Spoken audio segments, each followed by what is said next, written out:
Oi, turma. Do livro Transformados pelos Desafios, Ronel Álvares Barbosa, no capítulo 3, Como lidar com o mau êxito. A rigor, ninguém erra porque queira. Irmão José Carlos Bacelli. Nos dias atuais, o que percebemos são pessoas que se dizem sem forças para lutar, derrotadas pelas circunstâncias da vida, sem energia, muitas vezes, para retomar os projetos de onde pararam.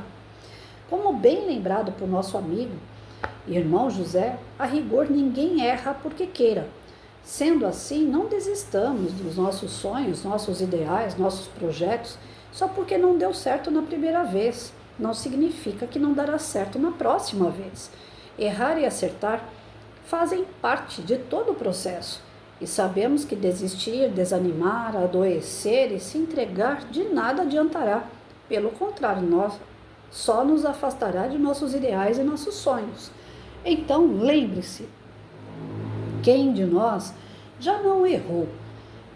Se posso afirmar algo nesse momento continue firme, soerga-se nesse instante, saia dessa lamúria, volte a sonhar e projetar. Você não errou porque quis, mas simplesmente porque ainda não fez tudo o que deveria ter feito.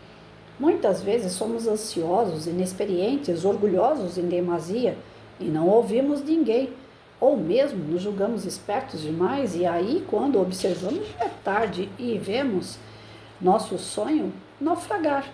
Mas isso não significa que, porque não deu certo, jamais dará, e sim que talvez precisemos olhar o contexto com outros olhos, analisar onde erramos, sermos mais humildes a ponto de dizer: errei sim, por falta de maturidade, experiência. Errei porque não soube administrar. Enfim, errei porque não quis ouvir ninguém. O importante é saber que qualquer derrota ou mau êxito, um malogo, não significa o fim de tudo. Ele sinaliza que no momento não deu certo, por não ter feito tudo o que precisava fazer. Seus sonhos foram apenas adiados para um futuro próximo e não cancelados em definitivo. Lembre-se, o verdadeiro fracasso que alguém pode experimentar é julgar-se fracassado para toda a vida. Portanto, o seu mau êxito hoje não significa um decreto final para o seu futuro. Quem já fracassou uma vez está muito mais preparado para a vitória do que aquele que nunca tentou. Se hoje você está lendo esse capítulo, fico muito feliz, pois significa que começou a dar um passo importante para a sua grande retomada ao lugar que tanto almeja, ou seja, seu sucesso. Mas preciso lhe falar isso. Dessa vez, faça tudo diferente. Se planeje, se organize, estude. Tudo que não deu certo, espere a hora certa. Ouça o mais experiente, arregace as mangas e não pare jamais de tentar. Para uma parede ficar de pé, é necessário colocar tijolo a tijolo, com paciência, destreza, com o conhecimento de causa de um profissional. Assim será com você de agora em diante, um passo de cada vez e, em breve, verá o seu sonho ser edificado em base sólida. Boa sorte nessa sua nova empreitada. Estamos na torcida. Então, assim, é um bate-papo, né, bem informal, onde o Ronel ele coloca que o errar é humano. Insistir no erro que é tolice, né? Então, nós precisamos entender que o erro faz parte do processo de aprendizado.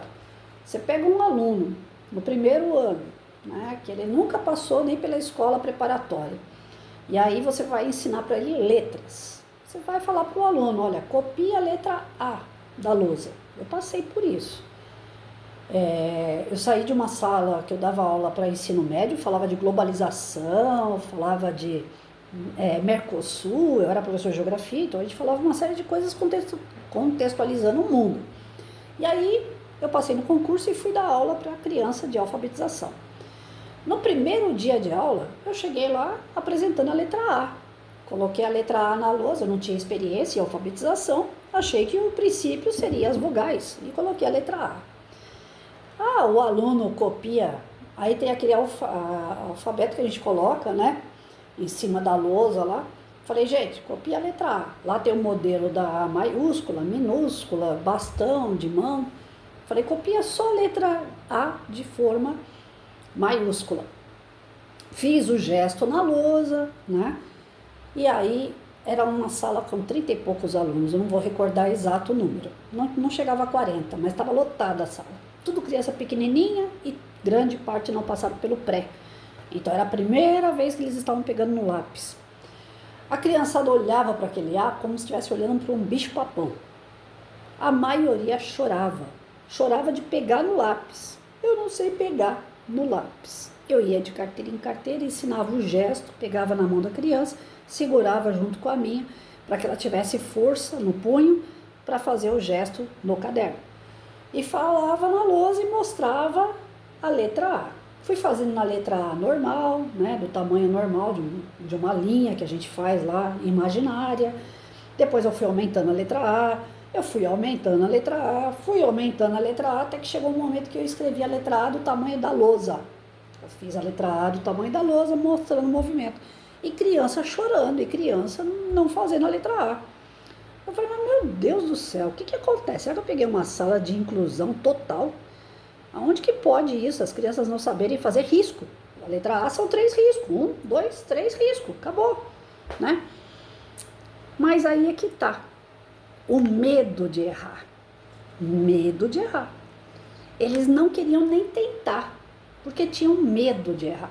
Ora, no processo de ensino-aprendizado, se eu tiver medo de tentar, eu tô falida. Porque nada vai vir pronto para mim. O nosso conhecimento, a nossa evolução depende muito do nosso caminhar, da nossa busca, da nossa insistência, persistência, da nossa resignação, da nossa resiliência, da nossa fé.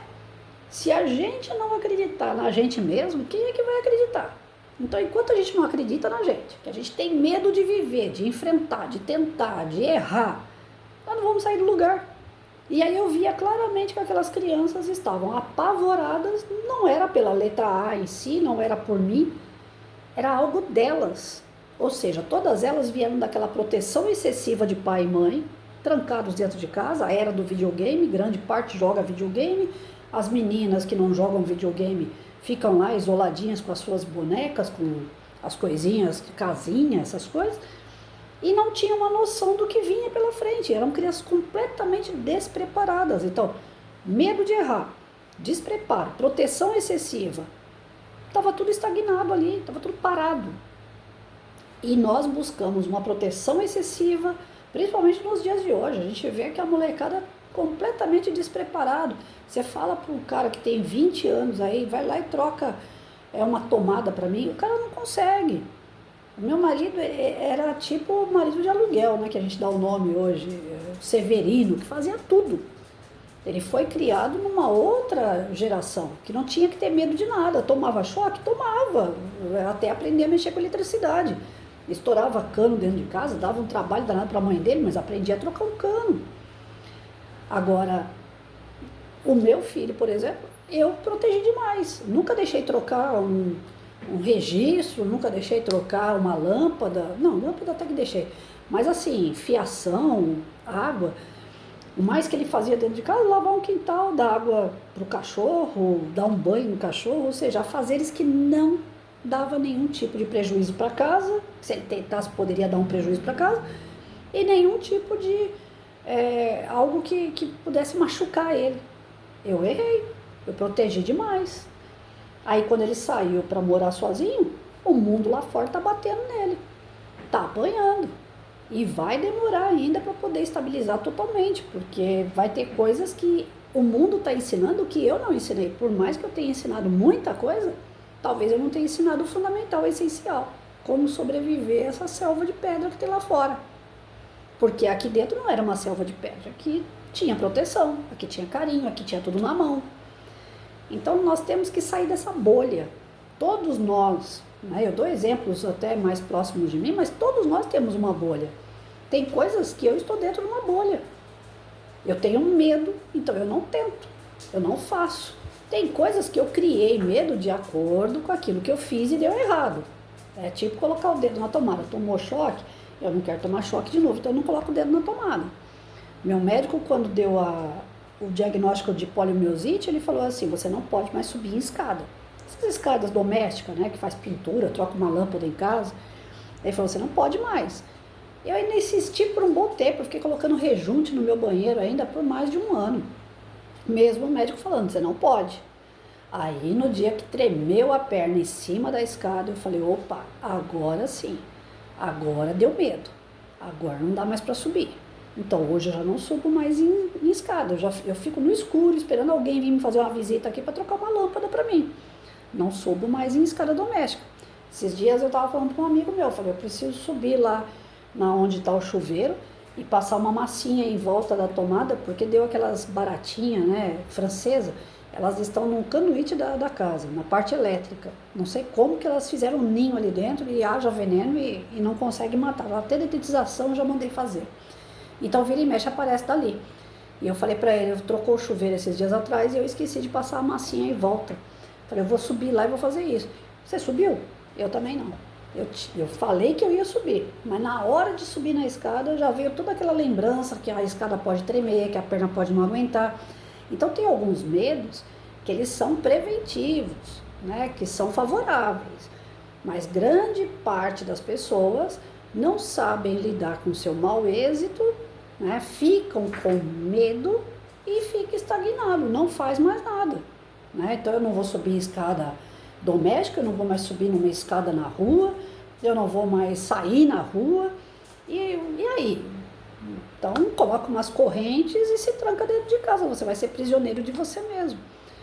A gente tem que saber lidar com as quedas, tem que saber lidar que aquilo ali faz parte de um processo de aprendizado, não temer, acreditar, fortalecer o seu íntimo, a sua essência, joga fora as dúvidas e basta você acreditar em Deus e em você. Você é filho do Criador. Dentro de você tem a centelha de Deus. A força de Deus está dentro de você. Então bota ela para fora. Não dá para subir uma escada, como no meu caso, não dá, é perigoso, essa escada doméstica. Então tá bom. Então você vai fazer uma rampa na sua casa. Você vai buscar, através da sua criatividade, outras formas de você continuar. Muitas pessoas falam, Patrícia, te admiro, porque diante da sua comorbidade você ainda não parou. Você continua procurando solução, né? De se tornar pessoa útil, de alguma forma você ainda trabalhar. Por exemplo, trabalhar em pé muito tempo eu não consigo, a perna não aguenta. Mas eu ainda consigo fazer 1 hora de palestra em pé. Eu ainda consigo fazer, eu fico em torno de 4, 5 horas por dia sentada estudando livros e colocando na internet os estudos que eu faço, que são simples. Não são estudos científicos, provados e tudo mais, mas são estudos de bate-papo. Como ele mesmo colocou agora nesse capítulo, um bate-papo. E algumas pessoas se beneficiam disso. Então, quer dizer, já que eu não posso andar para lá e para cá, eu posso sentar e fazer sentado. A gente não pode dar, como é que fala, né? Dar corda para o desânimo. Porque, eu não posso mais fazer tal coisa. Às vezes dá uma baqueada, né? Poxa, eu estava vendo uma foto de 2014, eu estava lá em Ouro Preto, viajando. As ruas são de paralelepípedo, são ladeiras bem inclinadas, né? E eu estava sem apoio nenhum, nem de mão, nem de bengala, nem nada, com um tênis da Nike alto assim, né? E uma calça jeans. E andando normalmente na rua. E aí tem aquela foto, né? Que eu tô lá subindo a ladeira de Ouro Preto. Eu pensei na hora assim, me deu aquela tristeza. Eu falei assim, tá vendo? 2014, 12 anos atrás, eu estava numa situação assim totalmente independente, eu podia usar calça jeans, podia usar tênis, e hoje eu não posso andar mais de tênis, seja ele qual for, mesmo que seja rasteirinho, não posso mais usar calça jeans, que ela aperta o joelho, aí eu não tenho mobilidade, e não posso mais andar sem apoio. Aqui dentro da minha casa eu ando sem apoio, porque se eu perder o equilíbrio eu vou para a parede, eu vou para uma mesa, eu tenho onde segurar, mas na rua só de bengala. Então a minha situação passado 12 anos, ela é uma situação bem diferente de 12 anos atrás. Só que ao mesmo passo que eu pensei o que eu não posso mais fazer, eu fiquei pensando, falei, poxa, há 12 anos atrás eu fazia coisa que hoje eu não faço. Mas se eu ficar parada pensando lá atrás, né, de mãos atadas, triste, aborrecida, eu não vou fazer mais nada daqui para frente. E não vai demorar muito, daqui a 1 ano, 2 anos, sei lá, ou até menos que isso, Eu vou olhar o dia de hoje e vou falar assim, poxa, aquele dia eu ainda podia fazer tal coisa, mas eu fiquei triste, aborrecida, me prendi e não fiz nada. E olha aí, piorou minha situação. Hoje realmente eu não faço mais nada, já pensou?